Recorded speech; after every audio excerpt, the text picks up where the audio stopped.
Monsieur Bakongo, on ira méthodiquement. Monsieur Bakongo, est-ce que la Constitution, dans cette nouvelle mouture, donne la possibilité, je dis bien la possibilité, au président Alassane Ouattara d'avoir un troisième mandat? Non. Ah, pourquoi? Et pourquoi? Article 183. Comment? L'article 183 de la Constitution dit que la législation en vigueur, au moment de l'entrée en vigueur de la nouvelle Constitution, reste applicable. La législation en vigueur, c'est-à-dire la Constitution, les textes pris en son application, que ce soit des lois, des décrets ou alors des ordonnances et autres, qui sont en vigueur au moment de son entrée en vigueur, sans jeu de mots, restent applicables. En d'autres termes,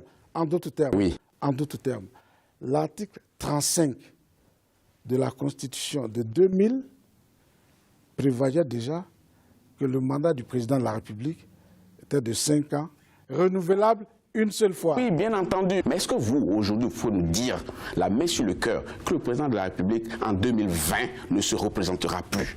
Mais que valent ma main et mon cœur par rapport à la main et le cœur du président de la République, qui a mis déjà la main sur le cœur pour dire que je ne serai pas candidat. Vous savez quoi, M. Bakongo? On a entendu des hommes et pas des moindres s'asseoir juste là, sur votre fauteuil-là, prendre le même engagement. C'est pourquoi je veux vous prendre à témoin avec tous les téléspectateurs d'Africa 24 en 2020, que ce soit quelqu'un d'autre. Le président de la République, Alassane Ouattara, n'a pas pris seulement Africa 24 à témoin, a pris toute la presse internationale à témoin de sa volonté de ne pas se présenter à l'élection de 2020.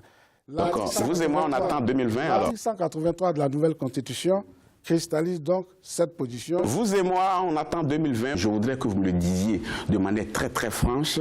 Entre réconciliation et référendum, c'est quoi la priorité pour vous? Les deux.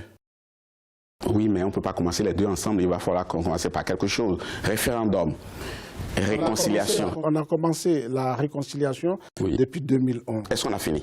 Depuis 2011, les Ivoiriens et les Ivoiriens qui se regardaient en chien de faïence, les Ivoiriens et les Ivoiriens qui avaient pris les armes les uns contre les autres, qui s'étaient pourchassés. En tout cas, vous avez compris l'intention de ma question. Est-ce que vous avez compris ma question? Ceux-là ont décidé de se retrouver pour réapprendre à être des frères et des sœurs. Ils continuent, c'est vrai, c'est un processus, ce n'est pas une donnée.